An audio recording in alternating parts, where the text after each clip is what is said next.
Friends, there are three different things and dimensions or areas of work that we all need to understand while following Vivekananda. One is sticking to truth. Second thing is to win the approval of the society. The third thing is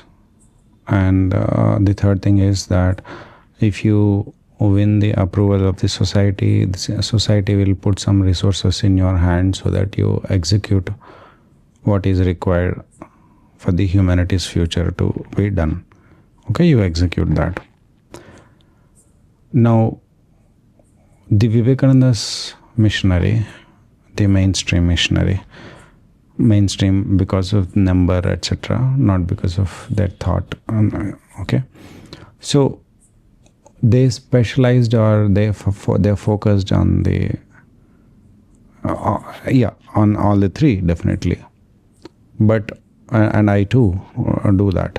We all do that. But when it comes to choosing between number 1, number 2, and number 3, 2 and 3 actually go together, because without the approval of society, you won't have resources to execute anything for the society and for the humanity's good. So 2 and 3 can be clubbed into the point 2. And the first thing is to stick to truth and what is objectively and ultimately true, right? So my preference, if and when it comes to choosing between the truth and the approval of society, my choice is clear. I have chosen the truth. And maybe many people don't get to a point where they have to choose between the two, because either they don't understand these fine differences, or they don't really have the bandwidth to stick to truth, even if it means running the risk of disapproval from the society and thereby losing any resources with which you ought to do good to the world and welfare to the world. But those resources also serve your own purpose also in this life, right? So you don't dare lose that only support because you have left everything else. Now you also are dependent on the lifestyle that you have formed so far, and you most probably cannot come out of it. Okay, just because you stick to truth, and that truth is not seen. So there is this invisible truth given by people who have dead and gone for 100 years at least. You have their words, everyone has their words in their hands in the form of books.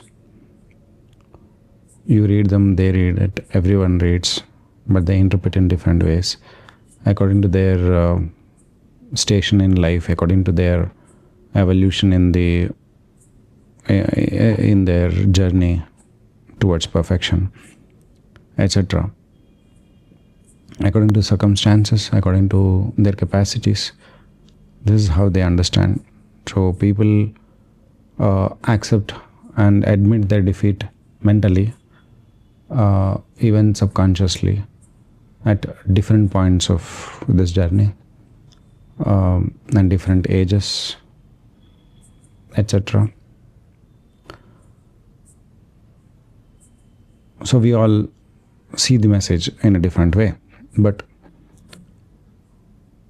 we ought to specialize in keeping our eligibility criteria up very high, and with that eligibility we should be able to stick to truth really properly and try to see what Vivekananda wanted us to see, what Vivekananda wanted, how Vivekananda wanted us to think, and after these two, how Vivekananda wanted us to do the work according to how we feel like him, like his heart, like our hearts need to be like his heart. Our minds need to think as much as he thought for the whole humanity. So if we become mini Vivekanandas, unless that happens, we cannot determine what Vivekananda actually wanted. So tuning ourselves to what Vivekananda wanted and what is true, what is necessary for the humanity in the whole in the future, and for their permanent and sustainable good, for everyone's good. Sticking to that is one big important first step. And to achieve this mission, you need society also to go along with you, because you cannot do much once you antagonize society, even if the society is wrong. Well, that's the game of it. That is the masala in the Maya. Okay. So it's not whether someone is right or wrong anymore. That is when you are surprised as a sincere seeker that it is not whether people are right or wrong anymore. It is whether you love them as they are, the foolish them, the stupid them, and the obstinate, however obstinate they are. Whether you still feel related with them, whether your definition of yourself is big enough to have them, these people too, and millions others who are in different stages of evolution. Are all of them inside your own idea of you? Is your you the I? Okay. Is it really that big? Do you have a space for everyone? Just like the existence has a space for everyone. Do you have that kind of space inside you too? Only then you are one with existence. Only that can prove that you have realized the truth, because we're all the existence. Yes, both part of it and full of it, whole of it, right? So while being part of it, while being part of it physically, can you still virtually or mentally or psychologically feel one with the whole existence, and thereby have place for everyone, even if they are wrong, or even if they are evil, even if they are really, I think petulant is the word, petulant children, really mischievous children. Even then, absolute nonsense actually. Even then, do you have space within you? That's the test. So, can you take this society along with you, make them approve what you are going to do and what you are doing, and thereby pool these resources that you get and do good to the world. So this is the whole work as a missionary. Now, relatively speaking, I have chosen the clearer path and the simpler path. It may be simple to choose, but it's not easy to tread that path. So it is the first thing. That is what I'm prioritizing. The missionary majorly prioritized the second thing. And yeah, we need that too. We need this too.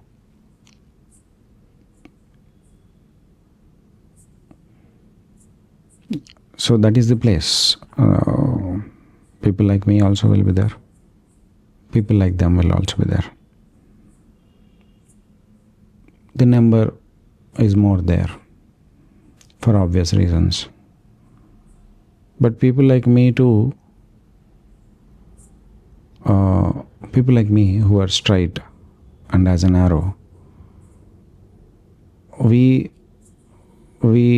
have this problem of not able to connect with impress society.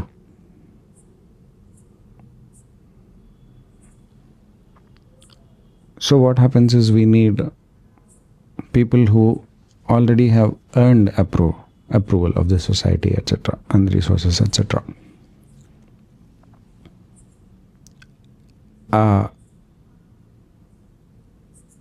And the missionary, if they need to go forward in the right path for a long time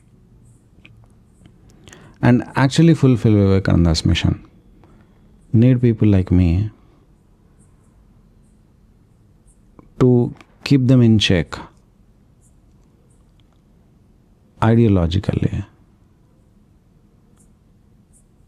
and throw challenges at them at the most. Like, at least you will, I think, give that to me, that I can at least, even if I'm not right, I mean, trying to speak from your point of view, even if I'm not right, I might be able to throw some challenges to the status quo and the thinking in the status quo, right? So my capacity is only to, and my role, and by design like that, is to stick to what is true and what is right. Okay. Now I have a very good example to, I think I should have told the example first. In my life, for example, after Brahmacharya ceremony, our batch was taken to Rahora, I think it is in West Bengal. So there is a school campus, etc. So where we all went to play cricket, our brahmacharis, all of us.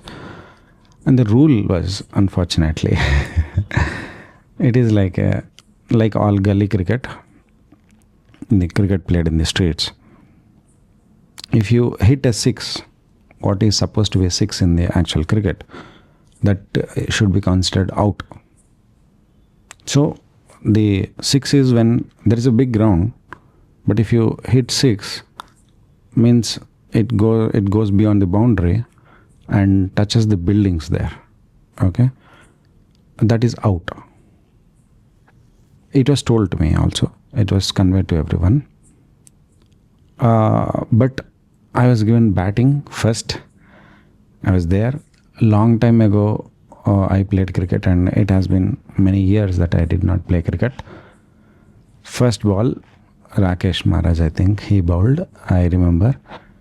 I hit six. Okay. I went on the front foot and I played my best shot. Like, I enjoyed playing that shot. And cricketing, speaking in terms of cricket, it is very good. This is the best outcome that anyone can expect from a batsman, right? But I'm given out. I know that I'm out, so I had to give the bat to others. And Krishna Kumar Maharaj came, and Ramesh Maharaj has come, and some others, etc. They also know the rule. They can hit this six just like me. I know that, they know that. But they did not. They played for a long time. Their innings lasted long. They hit all fours and, like that, twos and fours, etc. They ran between the wickets. They played for long. Now, whatever I said in my video so far can be understood by this example. I have always stuck to what is right in the larger perspective. But I know this smaller perspective and as well as the larger perspective. And I know the risks of not sticking to the smaller perspectives. But I can't help it. Because I always think in terms of that larger perspective, right? So I do it. What is right, I just simply do it. But the others may not be of that temperament, right? It is by design. It is very difficult to change. Like Sehwag once was forced by, I think, Greg Chappell or somebody, Indian coach of foreigner origin, to work on his footwork, etc. And he struggled when he was working on the footwork, when he was trying to move his feet much more than he is used to. His natural game has suffered. So for many innings he failed. And then when he said, no, I should just play my natural game, then he went on to score big runs. Okay. So he stuck to his natural thing. Similarly, we cannot change ourselves just like that. So what I'm trying to say is the others have this risk reward attitude or whatever it is, because I don't care for the reward. It is what is right has to be done. It's duty. So here there is a risk reward or that kind of attitude. So they may be right in the smaller perspective, in the temporal, ephemeral things, and they may play for a longer time. They may win a lot of appreciation, approval, etc. They may win a lot of resources, and some good may still happen in the short term. But should they not have the larger perspective? That is the question. And if you ask me, should I not have the smaller perspective, shorter perspective? Yes, I do. But I need not have it myself. We both are a team, right? So they are there complimenting me, I am there complimenting them. So it will work as a team. Okay. But if being right and saying right and doing what is right severes that relationship and disconnects the team and disintegrates the team irreversibly like that, so these rules stop us from working together. But they have to happen. What can be done? That's the drama. Thank you. I know I might have bored you for some time, but I hope you understood some point. Thank you.